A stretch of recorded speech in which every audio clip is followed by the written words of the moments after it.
নিঃস্ব অবস্থায় কি দোয়া করতে পারেন একজন মানুষ, এই দোয়াটা শিখে নেন, ইনশাআল্লাহ আপনার জীবনের সমস্ত সংকট কেটে যাবে ইনশাআল্লাহ। আমি নিজেও ওই দোয়াটা বেশি বেশি করার চেষ্টা করি।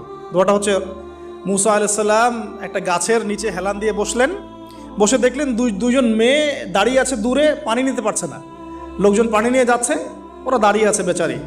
মুসা আলাইহিস সালাম গিয়ে বললেন, কি সমস্যা আপনাদের?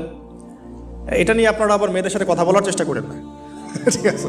তো মাহারাম গায়রা মাহারাম মেনে চলে। তারা বললেন যে আমাদের বাবা অনেক বৃদ্ধ মানুষ, আমরা পানি নিতে পারি না যতক্ষণ না আমাদের কম পানি নিয়ে চলে যায়। মুসা আলাইহিস সালাম তো একটু বললাম না, ফিজিক্যালি খুব স্ট্রং ছিলেন, থাকে না বডি বিল্ডার, সামনে গিয়ে কথা বলে সরো পানি নিতে দাও, তখন মানুষ একটু মূল্যায়ন করে না। তো মুসা আলাইহিস সালাম এভাবে পানি নিয়ে দিলেন এবং বাছুরদেরকে পানি পান করালেন, করিয়ে গাছের নিচে এসে বসে আছেন। বসে বসে তিনি দোয়া করছেন, এই যে দোয়াটা তিনি দোয়া করছেন, রব্বি, একটা নেক কাজ করলেন, নেক কাজ করলেন না, মানুষের উপকার করলেন, নেক কাজ করে এসে গাছের নিচে বসে দোয়া করছেন, আল্লাহ